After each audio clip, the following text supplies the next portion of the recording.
already been mentioned. We did have a meeting with Tracy Batten and some of the senior officers. Was it last week? So much has been going on.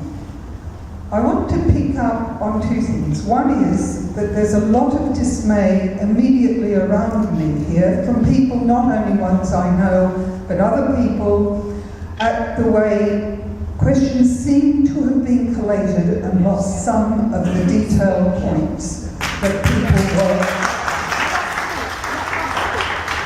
people have, to my knowledge, spent a lot of time thinking about their questions, and the way of collating them seems to be avoiding some of the detail that people are asking for.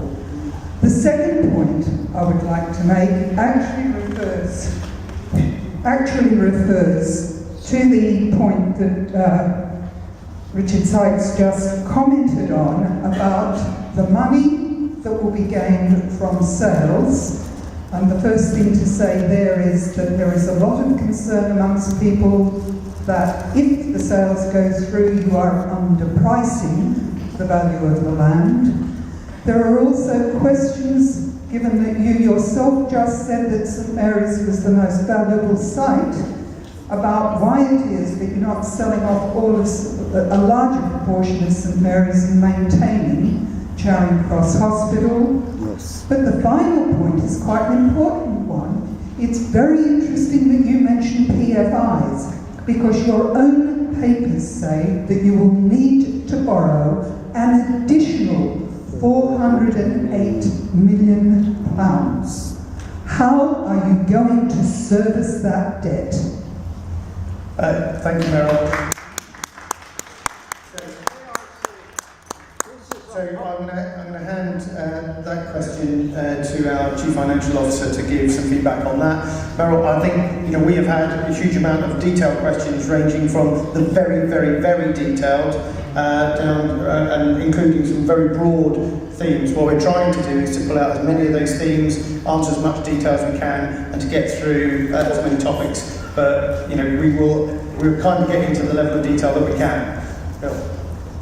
After all, this is a public meeting, not a meeting for the Executive Council of the Imperial College Trust. It's a public meeting. Yes. And we're a public meeting. And we're answering your questions. We don't like to be We are not sackable. We are human beings with a right to a voice. So, can I, we are trying to answer the questions. The more time we have to be able to do that, we can do that. When we can't answer those questions because of interactions from the floor, so we will try and answer those questions. We're not whistleblowers. I'll answer the question that was asked. So the question was about the £480 million of debt and how we can service that. So the first thing to say is that there is no mandatory requirement to test for PFI as there was 5-10 years ago. It was previously the case that any capital scheme of any size, then there was a requirement to test for private finance initiative. Our expectation is that we'll fund the capital consequences of the preferred option through a combination, as you've heard, of land sales and also through borrowing.